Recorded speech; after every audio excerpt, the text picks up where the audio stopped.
On the morning of April 30th, 1789, a crowd gathered in New York City, the temporary capital of a fragile new nation. There were no palaces, no crowns, and no ancient throne rooms, only a wooden balcony at Federal Hall. Yet the weight of history hung heavily in the air. When the oath was taken, the world witnessed something unprecedented. A man was entrusted with immense power, not because he demanded it, but because the people feared what would happen without him. That man was George Washington, the first president of the United States of America. But this story does not begin with power or ceremony. It begins decades earlier, with loss, uncertainty, and a boy growing up under the shadow of empire. George Washington was born on February 22nd, 1732, at Pope's Creek Plantation in Westmoreland County, Virginia, then a British colony. America did not yet exist. The land was governed by the British Crown, sustained by tobacco exports, and built on enslaved labor. His father, Augustine Washington, was a moderately wealthy planter and local magistrate. His mother, Mary Ball Washington, was strict, disciplined, and deeply religious. George grew up in a blended household with 6 siblings, including influential half-brothers, most notably Lawrence Washington. In April 1743, when George was just 11 years old, his father died suddenly, likely from a short illness such as pneumonia or fever. The exact cause was never recorded, but the consequences were profound. Without his father, George lost financial security, elite educational opportunities, and a guiding mentor. Unlike many future founders, he would never attend university. Instead, his character would be shaped by absence, by discipline learned early, restraint forged through responsibility, and ambition tempered by limitation. Washington's education was limited, but purposeful. He attended local parish schools, where he learned basic reading, writing, and arithmetic. But his true education came through people rather than institutions. His half-brother Lawrence Washington, who had been educated in England and served in the British Navy, exposed him to military culture, discipline, and the social world of Virginia's elite. Through Lawrence, George gained access to Mount Vernon, the estate that would become his lifelong home and symbol of stability. Another key influence was George William Fairfax, a member of one of Virginia's most powerful families. Fairfax encouraged Washington's work as a land surveyor, teaching him precision, patience, and the strategic value of land. By 1749, at just 17 years old, Washington became a licensed surveyor, traveling through rugged terrain and learning the geography of the colonies firsthand. Washington also educated himself obsessively. He copied rules of etiquette by hand, studied military manuals, and practiced emotional control. He was not naturally charismatic or intellectually flamboyant, but he was methodical, self-aware, and determined to master himself before attempting to lead others. At 21 years old, Washington entered the world of imperial warfare. In 1753, the governor of Virginia sent him to confront French forces occupying the Ohio Valley, demanding they withdraw from British-claimed territory. They refused. On May 28, 1754, Washington led an ambush that resulted in the death of French officer Joseph Coulon de Jumonville. This incident sparked the French and Indian War, a pivotal part of the global 7 Years' War that would reshape empires across continents. Weeks later, on July 3, 1754, Washington surrendered Fort Necessity after being surrounded by French forces. It was a humiliating defeat, and the only time he ever formally surrendered in battle. Yet failure did not break him. It educated him.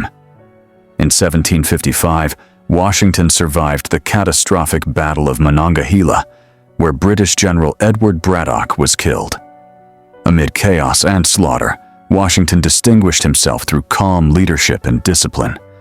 By the time he resigned his commission in 1758, he was no longer an ambitious youth, but a seasoned officer shaped by loss, caution, and realism.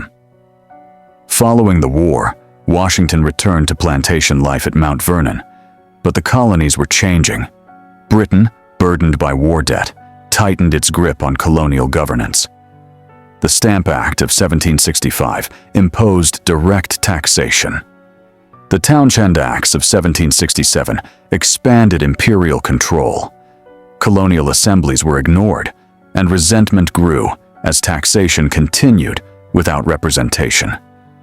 Washington was not initially a radical.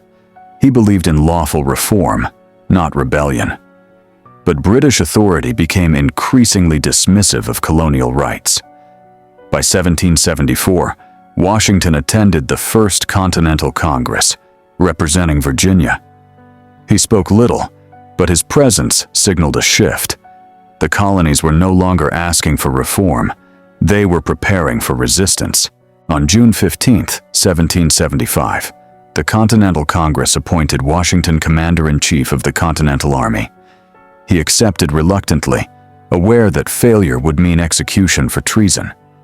The army he inherited was undisciplined, poorly supplied, and facing the most powerful empire on earth. Washington's strength was not tactical brilliance, but endurance. On Christmas night, 1776, he led his army across the icy Delaware River, securing a critical victory at Trenton that revived the collapsing Revolution. The following winter at Valley Forge, from 1777 to 1778, his army endured starvation, disease, and near disintegration. Washington stayed when others doubted. On October 19, 1781, British forces surrendered at Yorktown. The war was effectively over. Against all odds, the colonies had secured independence. Victory brought danger. The army was unpaid, restless, and angry. Some officers urged Washington to seize control of the government and establish himself as ruler. Instead, on December 23, 1783, Washington resigned his commission before Congress. He voluntarily surrendered power and returned to private life. It was an act that stunned the world. King George III reportedly remarked that if Washington truly did that, he would be the greatest man alive.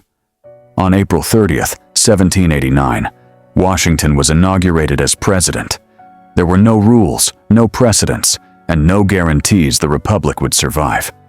During his presidency, Washington established the foundations of American governance.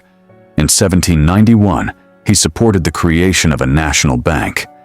In 1793, he issued the Proclamation of Neutrality, keeping the young nation out of European wars.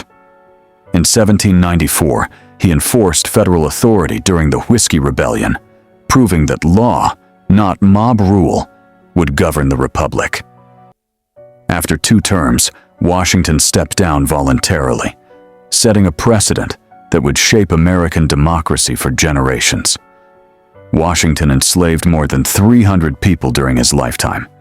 This contradiction, championing liberty while benefiting from bondage, remains central to his legacy. Yet in his will, written in 1799, Washington ordered the emancipation of his enslaved people after his wife's death. He was the only major founding father to do so. It was a moral reckoning, but an incomplete one, shaped by the limits of his time. On December 12, 1799, after riding in cold rain and snow, Washington fell gravely ill. Despite medical treatment common to the era, including bloodletting, his condition worsened. On December 14, 1799, George Washington died at the age of 67, likely from acute epiglottitis. The nation mourned not just a man, but a symbol of restraint and unity. George Washington fought an empire, refused a crown, and surrendered power. Twice. In doing so, he taught the world that democracy survives not through ambition, but through restraint. His legacy endures, not because he sought greatness, but because he understood its limits. And in a world still struggling with power, That lesson remains as urgent today as it was in 1789. If you love the video, kindly subscribe and turn on your post notification bell icon.